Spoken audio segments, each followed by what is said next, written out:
Guys এখন আমরা হচ্ছে গিয়ে যাচ্ছি পুজো দিতে মায়ের মন্দিরে। তো চলো ওখানে গিয়ে তোমাদের সাথে দেখা হবে। আমি রেডি ফেডি তাড়াতাড়ি করে রেডি ফেডি হয়ে নিয়েছি। তো এখন আমরা যাচ্ছি পুজো দিতে, তো ওখানে গিয়ে তোমাদের সাথে দেখা হচ্ছে। আর কোন বাড়িতে যাচ্ছি, এটা হচ্ছে সোনারপুরের সব থেকে বড় মন্দির, মায়ের বাড়ি যেটা। তো চলো ওখানে গিয়ে আবার দেখা হচ্ছে। তো গেলাম, কিন্তু সকালবেলা বন্ধ ছিল মায়ের মন্দির। 11টার সময় বন্ধ হয়ে যায়, তো আমরা তারপরে মানে 12টা বেজে গেছিলো আমাদের যেতে যেতে, তো বন্ধ হয়ে গেছে। এখন আবার 2:30টার সময় খুলবে। তো 2:30টার সময় আমরা এখন যাচ্ছি রেডি হয়ে, মানে একই জামা কাপড় আর খুলিনি, রেডি হয়ে এখন যাচ্ছে একেবারে।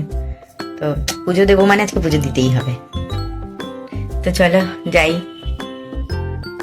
যখনই আমরা কোথাও যাই, তো এই দেখো এতে কে দেখেছো, এর সাথে আমার দেখা হয়। এটা আমার ঘরের সামনে, আমার ওকে আমি আদর না করে কোথাও বেরোই। Tata bye, tata.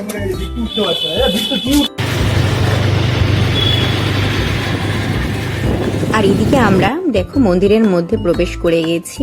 এটা হচ্ছে সোনারপুরের সব থেকে বড় মন্দির।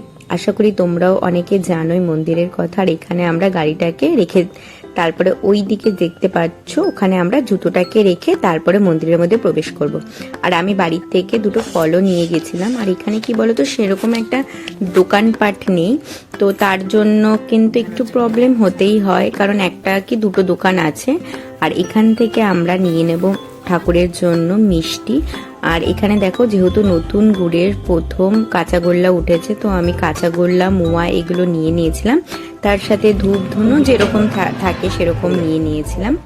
তো তারপরে আমরা এখন ভেতরে প্রবেশ করব। ভেতরে ফটো অ্যালাউ নেই ঠিক কথা, কিন্তু অনেকে ভিডিও ফটোস করে, কিন্তু তবু আমি করিনি, কারণ আমাদের এখানে পুজো দেওয়া হয়ে গেছে। আর এখন যাচ্ছি আমরা টিপ করতে।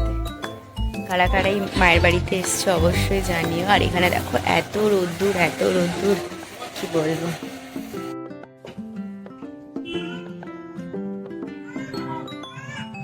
টিপ পরিয়ে দিই।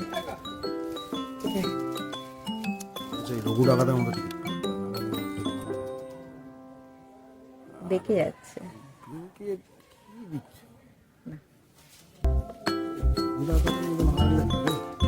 আর জানো তো মন্দিরের ভেতরে এখানে কোনো রকমের আগুন জ্বালানো যায় না, তার জন্য বাইরেটাই দেখো মোমবাতি আর আমরা ধূপ কিন্তু জ্বালিয়ে দিয়েছিলাম। আর এখান থেকেই মাকে কিন্তু ধূপ দেখিয়েছি, কিছু করার নেই, ভেতরে যেহেতু কোনো ধরনের নিয়ম নেই না। তো যাই হোক, পুজোটা কিন্তু ভালোই দিয়েছি। আর আমরা তো খুব মজা করেছি পুজো দিয়ে। মায়ের কাছে গেলে একটা আলাদা ধরনের শান্তি পাওয়া যায়।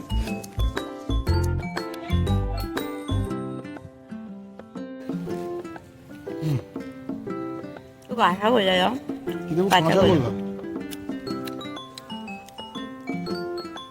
বেশি মিষ্টি খাওয়া ভালো না, সুগার হয়ে যাবে। কাঁচা গোলাটা খুব সুন্দর খেতে। আমি খেয়ে দেখো সব ঢুকে দিল, খেয়ে নিল।